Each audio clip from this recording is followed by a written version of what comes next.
It's easier for me to spend 30 minutes running than 30 minutes studying. For running, the first step unlocks everything.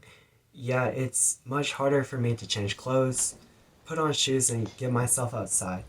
But once I'm in that place, it really takes no further mental effort to convince myself to run. Because at this point, I only have two options: shamefully go back inside and get strange looks from my parents, or just follow through with this run.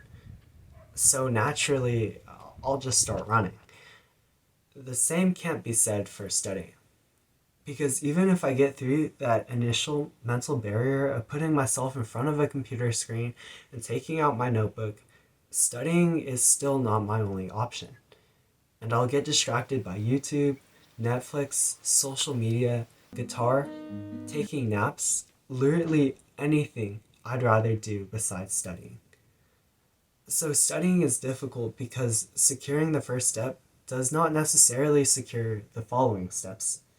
And forcing myself to focus and continue studying requires a constant cost of mental effort that begins to add up.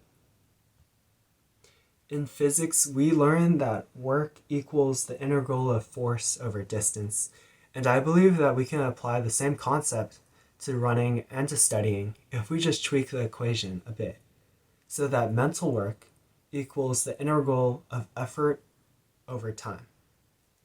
Graphically, running would look something like this.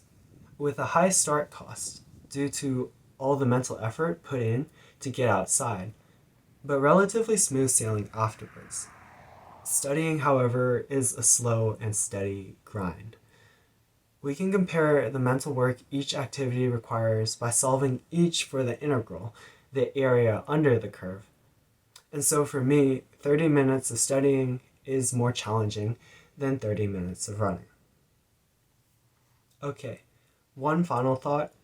I feel like every place or situation has a natural default mode, where it's the first step and then everything else will naturally slide in one direction.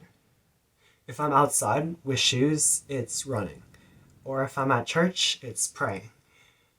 Or if I'm near a grocery store, it's buying a snack for later that I definitely don't need, etc., etc. And stuck at home, I feel like being productive is especially difficult because my default state here is YouTube and Netflix binge. And if I'm not careful, that's naturally what I will slide into, even if I'm not fully aware of it. That's why I think first steps are so important in determining how you'll spend this day. It takes a lot of effort for that initial push in one direction, but inertia will sustain your movement once you start rolling. That's why I used to pack up all my notebooks and study at a library, because even though it was at first inconvenient, I could concentrate on studying a lot better there. But libraries are closed now, so studying at home has kind of just been a painful struggle. There's no good conclusion to this video. These are just my observations. Okay, bye.